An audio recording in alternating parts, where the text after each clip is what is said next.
And you get to answer be the first one to answer the next question.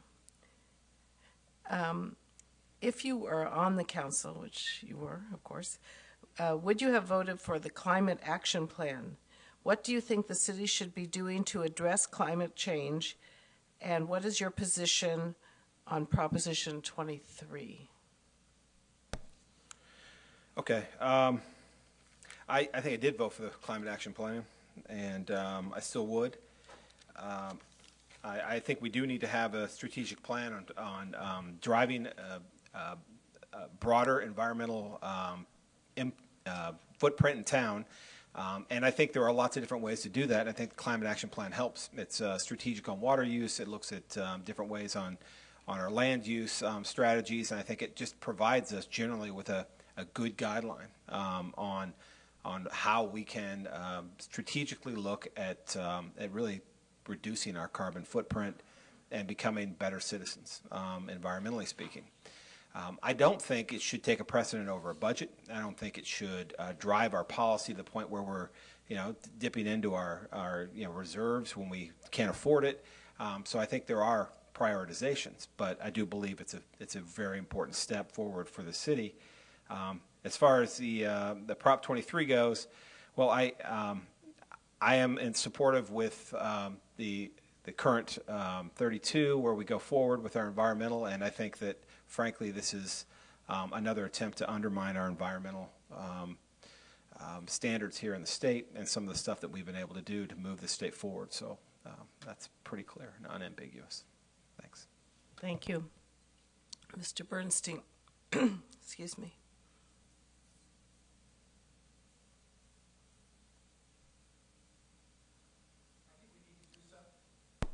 I think we need to do something about the environment. I believe the scientists who say that we have a problem, and I believe that a climate action plan or the climate action plan might be something that we should do. Had I voted on it with no other background, I would have voted for it. But I'm troubled about the hypocrisy surrounding it. We have this climate action plan, and we have members on the council who consider themselves green.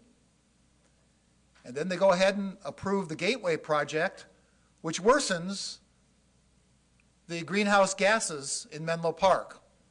So my question is, which is it? Do we put the plan up there as kind of window dressing, pay lip service to it, and then violate it? Or do we put something up there that's meaningful, that we're committed to? I can't stand the hypocrisy in general. I can't stand it in public service. And I can tell you that it's something that I won't do. If the council votes for it, and I believe I would support it, I think then we should fulfill it. We don't just do it so that we can check the little box off on the Sierra Club form. We do it because we want to support it, because it's meaningful, because it'll make a difference.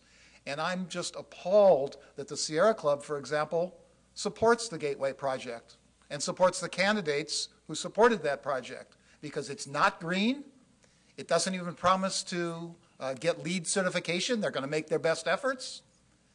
And I want to work with conservationists who really want to make a difference, not who want to play games with jobs in politics, national politics, and so forth. Thank you. We don't want to ask that one.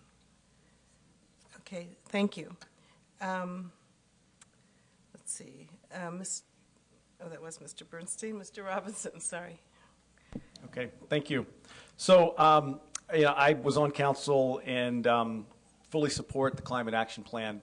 I think climate change is the challenge of this generation and the next generation.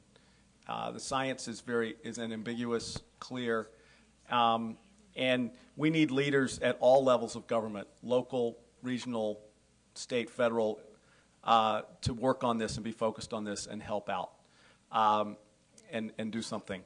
I co-founded the Green Ribbon Citizens Committee that has been working for the last 3 years to help us formulate this plan, to really come up with ideas. What can we do as a local community, recognizing that we're only a small player, but what can we do to lower our carbon footprint, but also be prepared and for the advent of sea level rise, rising temperatures, and so forth.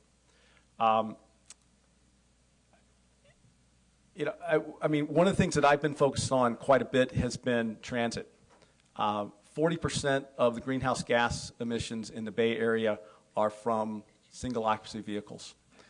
Until we get people out of their cars, we're not going to be able to really make a difference. And it's something that we can do here locally, but also collaborating with our regional cities to provide better transit. Mr. Bernstein brought up the Gateway Project. The Gateway Project has taken a very aggressive stance on reducing its emissions. It's pledged to have its buildings be carbon neutral, and it's what it really needs. And its transit plan is very good, but if we add additional transit, that will be even a greener project. Finally, on Prop 23, I'm fully in support of against Prop 23. We need to keep AB 32, California's landmark global warming law. Thank you. Mr. Ohtaki. I do think climate change is an important issue, but I certainly applaud and support voluntary conservation efforts. But I get very concerned that right now we have some key priorities in our city that we have to address. Our economic vitality, for example, the budget, as we mentioned, and I get concerned when I see the council spending a lot of time about micromanaging the size of your lawn, and I don't think that's a good use of the council's time when we have these other issues that we have to contend with. I also oppose Prop 23 because I don't think the level that it's set in there is a particularly realistic threshold. So certainly I am in favor of voluntary conservation and mass transit issues, but I do want to make sure we put it in the context of the priorities that we as a city council can actually address and affect in light of our other key priorities that we can address. Thank you. Thank you. Mr. Peterson. Thank you. I just met with the GRCC representatives this morning and had a great discussion. I come from this a little bit different, being a Midwesterner outside of Chicago. I always had the impression before I got here that, California was full of a bunch of environmentalists and, everybody's green and happy and it's great. Quite frankly, when we put solar panels on our roof, I almost couldn't justify putting them up there. I mean, it was really tough.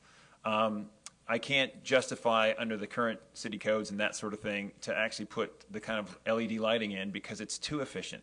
Yes, that's kind of the situation we get in. For me, it's, put the environmental stuff aside. It's just practical. Just practical. This should be a no-brainer when we're developing out the town. We've got the specific plan. We've got these different projects. If a developer can't figure out that a project that's going to be there, and the city can't figure out that a project's going to be there for another 50, 60 years, should be, use less energy than what was there before, I think we need to look at that. I really think it'll economically pay for itself. As far as Prop 23, not really for that initiative at all. It just really strikes me as people don't stick their head together, rub some brain cells next to each other and come up with the idea that, we can save money on this project. We can save operating costs. We can save, and we're not even talking, I'm talking about saving them dollars and that sort of thing. I think it's some of the issues are a bit of a red herring. But I do like the fact that we have that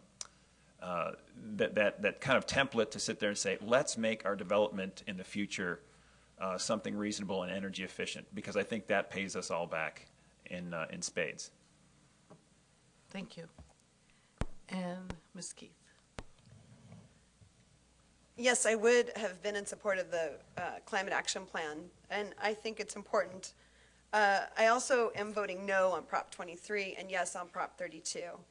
I think that it's important that we do reduce our greenhouse gas emissions, and I think the Menlo Gateway project is a great project and that it is LEED certified. And I would encourage anybody here tonight to go to a coffee and learn more about this. You're probably going to get invites, but go and ask the questions for yourself. We, on the Planning Commission, looked at this project, and the EIR was huge. The plans are huge. I mean, it's a big project, and we looked at this, and I have to say that if we have projects like this, it's something that we can actually point to for future development, that we'll be able to say, well, this building is a LEED certified, and you need to do that too. I think that green tech is a way to economic growth, and I think we need to keep doing that.